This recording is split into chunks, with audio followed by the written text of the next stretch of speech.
Jay Haynes for the Film Sensei YouTube channel. Last week I did a tutorial on how to bounce a golf ball off of a golf club, and several people watched that and really enjoyed that, but said, hey, what about the shadow of the golf ball? And I am ashamed to say, I just didn't even think about it. But as a VFX artist, you should always be thinking about stuff like that. So this tutorial is how to do the shadow.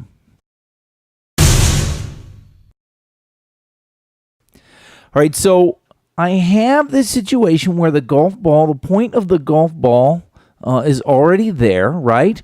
And then there are several ways really to make the shadow, okay? But the bottom line is that, the quickest and easiest way would be to just go ahead and keyframe a shadow there, all right? Now, the first thing you have to look at is how is the shadow actually working? If you watch the golf club shadow itself, you'll see that it doesn't go up and down. It actually goes at this angle here, okay? That's because the sun is coming in here from the right as we are looking at this scene. And so because of that, the golf ball shadow is not going to go up and down. It's going to go like this also, right? So the bottom line is the best and easiest way to do this would be to cheat and steal the data from this golf ball position point right here. Okay, so the first thing we want to do, of course, is create a golf ball shadow. So I'm going to say new composite shot, and this is going to be the golf ball shadow, right? And then I will make a new plane and say okay. And just like I did with the golf ball, I'm going to add a camera. I'm going to zoom in as far as I can, highlight the plane, grab my elliptical mask tool, go to the exact center or as close as I can. Using my Shift and Alt key, go ahead and draw the plane. Now I can get rid of the camera, and you can see the golf ball barely is right there. All right, so now if I come back into my profile or my project file footage, and I drag in this particular composite shot, if I were to put it on top, then you would see there it is, right? And that golf ball's maybe a little bit big. However, what I'm going to do is I'm actually going to steal the golf ball position point data.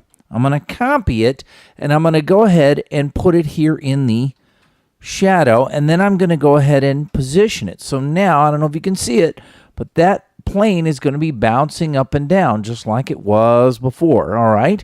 Then, if I come back here, what I will do is I will take this and I'm just going to rotate it a little bit, right? So that it is pointing mostly in the direction that I want it to. And then I'm going to put the shadow right there, okay? Now, it's probably not going to go quite as far as it was, but I can always unlink the scale and just sort of squeeze it down a bit, right? So that way that golf ball shadow is now moving, right? Oh, you know what I probably want to do actually is wait until it is actually on there and then put it right on there. Yeah, just like that. Okay.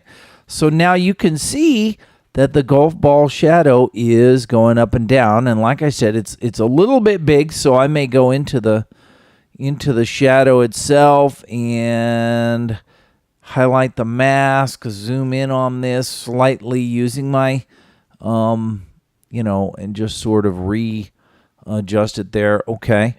And so now you can see the shadow. That's the good news. The bad news is that the shadow itself is catching here, and to really sell this effect, it would actually go behind the pant leg, right? So what we're going to do is I'm going to take my project file footage and I'm going to duplicate it, and then I'm going to call that duplicate pant leg, okay? And I will just do a little masking here. So I'm going to bring this up, right? And I will zoom in here a little bit on this.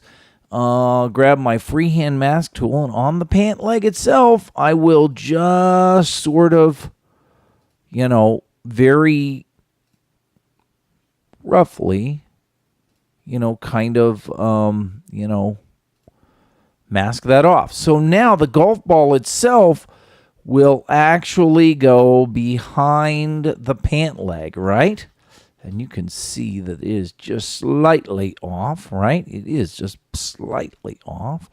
So let me come back here and just really position it perfectly like this, okay? And then if I do that, basically I'm going to have a pretty nice situation, where that shadow is going behind my leg, right? But in front of, on the ground in front there. And then, of course, I will have to maybe do a little more keyframing when it really zooms up and when it flies, or even just remove it when it goes flying towards the window because it would be not really visible. But basically, in a nutshell, that's how you would add the shadow. It's actually pretty easy to do. So if you have any questions, leave them in the comments below. Otherwise, thanks for watching.